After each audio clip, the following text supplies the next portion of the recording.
ایران کے ساتھ کسی حتمی ڈیل تک نہیں پہنچ سکے، امریکی وفد امن معاہدے کے بغیر واپس چلا گیا۔ امریکی نائب صدر جیری وینس نے کہا ایران نے امریکی شرائط قبول کرنے سے انکار کر دیا، ایران کو بہترین آفر دے کر امریکہ جا رہے ہیں، یہی ہماری آخری اور بہترین پیشکش ہے، دیکھتے ہیں ایرانی اسے قبول کرتے ہیں یا نہیں۔ نیک نیتی کے ساتھ شرکت کر کے اپنی شرائط پیش کی، ایران کے ساتھ 21 گھنٹے تک مذاکرات جاری رہے، ایران نے امریکی شرائط تسلیم نہ کرنے کا انتخاب کیا۔ اچھی خبر یہ ہے ایرانیوں سے کئی ٹھوس امور پر بات چیت بھی ہوئی، بری خبر یہ ہے ہم کسی معاہدے تک نہیں پہنچ سکے۔ معاہدہ نہ ہونا ایران کے لیے امریکہ کے مقابلے میں کہیں زیادہ برا ہے، ہم نے اپنی ریڈ لائنز اور جن چیزوں کو موضوع بنا سکتے ہیں وہ بتا دی ہیں، ایرانیوں کو وہ چیزیں بھی بتائیں جو ہم ایڈجسٹ نہیں کر سکتے۔ ایرانی وفد سے جوہری ہتھیاروں سے متعلق کوئی واضح عزم نہیں سنا، واضح یقین دہانی درکار ہے ایران جوہری ہتھیار حاصل نہیں کرے گا۔ Prime Minister of Pakistan and to Field Marshal Munir, who were both incredible hosts. And whatever shortcomings in the negotiation, it wasn't because of the Pakistanis who did an amazing job and really tried to help us and the Iranians bridge the gap and get to a deal. We have been at it now for 21 hours. بہترین مہمان نوازی پر وزیر اعظم شہباز شریف اور field marshal Asif Munir کا شکریہ۔ پاکستان نے امریکہ اور ایران میں فاصلے کم کرانے میں بہترین کام کیا۔ امریکی نائب صدر جیڈی وینس پاکستانی سفارتی کاوشوں کے معترف، کہا اسلام آباد نے معاہدے تک پہنچنے میں مدد کرنے کی بھرپور کوشش کی۔ وزیر اعظم شہباز شریف اور فیلڈ مارشل آصف منیر نے حیرت انگیز کام کیا، دونوں نے امریکہ ایران اختلافات دور کرنے کی کوشش کی۔ مذاکرات میں جو کمی رہ گئی وہ پاکستانیوں کی وجہ سے نہیں تھی۔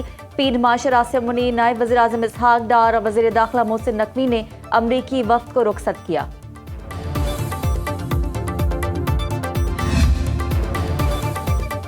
امریکہ ایرانی وفد کا اعتماد حاصل کرنے میں ناکام رہا، اب وقت ہے فیصلہ کرے وہ ہمارا اعتماد حاصل کر سکتا ہے یا نہیں۔ اسپیکر ایرانی پارلیمنٹ باقر قالیباف کی ایکس پر پوسٹ، کہا ایرانی وفد نے مستقبل کی طرف دیکھتے ہوئے کچھ اقدامات اور تجاویز پیش کی، امریکہ نے ہمارے موقف اور اصولوں کو سمجھ لیا، مذاکرات سے پہلے میں نے زور دیا تھا ہمارے پاس نیک نیتی اور ارادہ موجود ہے، پچھلی 2 جنگوں کے تجربات کی وجہ سے مخالف فریق پر اعتماد نہیں، اپنے دوست اور برادر ملک پاکستان کے شکر گزار ہیں، اسلام آباد نے مذاکرات کے عمل کو آسان بنانے میں اہم کردار ادا کیا، پاکستان کے عوام کو سلام پیش کرتا ہوں۔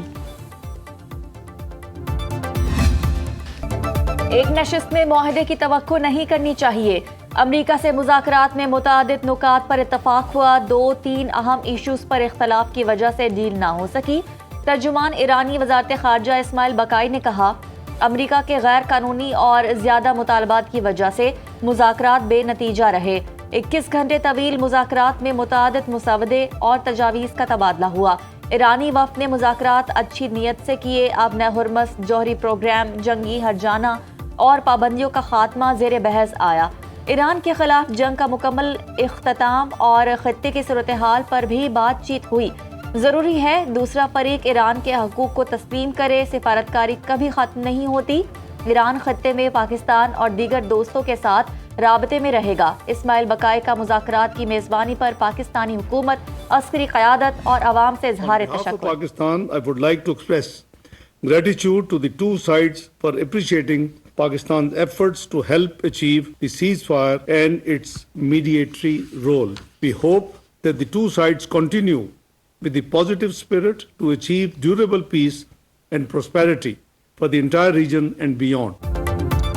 ایران اور امریکہ کے درمیان جامع اور تعمیری مذاکرات ہوئے، پاکستان مذاکراتی عمل میں سہولت کاری کا کردار جاری رکھے گا۔ نائب وزیر اعظم اسحاق ڈار نے پریس بریفنگ میں کہا ضروری ہے دونوں ملک جنگ بندی جاری رکھنے کے عزم پر قائم رہیں۔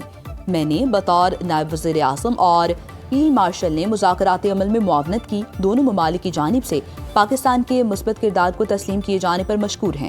دونوں ملکوں نے وزیر اعظم شہباز شریف کی درخواست پر مثبت رد عمل دیا۔ مذاکراتی عمل میں شریک ایرانی اور امریکی وفود کا شکر گزار ہوں۔ امید کرتے ہیں دونوں ملک خطے اور دنیا میں پائیدار امن اور خوشحالی کے لیے مثبت سوچ سے آگے بڑھیں گے۔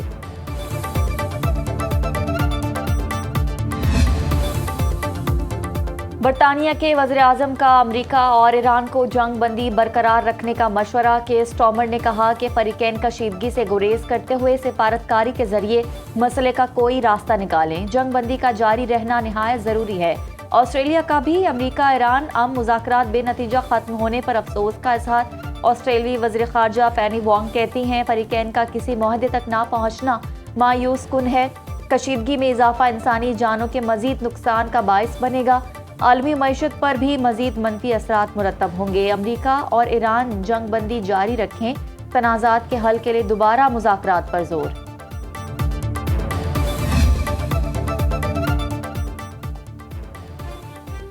ایران سے معاہدہ ہونے یا نہ ہونے سے مجھے کوئی فرق نہیں پڑتا. امریکی صدر ڈونلڈ ٹرمپ نے دعویٰ کر دیا امریکہ ایران کو مکمل شکست دے چکا.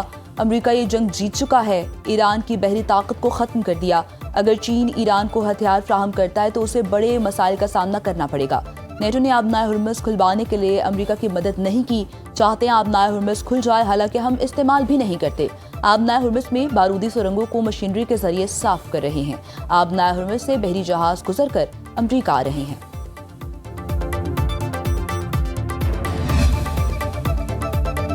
ایران نے آبنائے ہرمز میں بارودی سرنگوں کی صفائی کا امریکی دعویٰ رد کر دیا. ترجمان خاتم الانبیاء ہیڈ کوارٹرز کا کہنا ہے امریکی جہازوں کے آبنائے ہرمز سے گزرنے کا دعویٰ جھوٹ پر مبنی ہے. ہرمز سے کسی بھی جہاز کے گزرنے میں ایرانی مسلح افواج کو بالادستی حاصل ہے. آبنائے ہرمز سے فوجی جہازوں کے گزرنے کی کسی بھی کوشش کا سخت جواب دیا جائے گا. امریکی وزیر جنگ پیٹ ہیگسٹ نے 2 جہاز آبنائے ہرمز سے گزر کر خلیج عرب پہنچنے کا دعویٰ کیا تھا. امریکی صدر دوہری مصیبت کا شکار. جنگ نہ کریں تو اسرائیل خفا, جنگ کریں تو ووٹرز ناراض. جین زی, ریپبلکن اور میگا سپورٹرز ٹرمپ سے نالا. ایران جنگ نے صدر ٹرمپ اور حامیوں کو آمنے سامنے لا کھڑا کیا. سابق ایرانی وزیر خارجہ جواد ظریف کہتے ہیں امریکہ کو سمجھنا ہوگا کہ ایران کو شرائط سے ڈکٹیٹ نہیں کرایا جا سکتا. اب بھی سمجھنے کے لیے دیر نہیں ہوئی.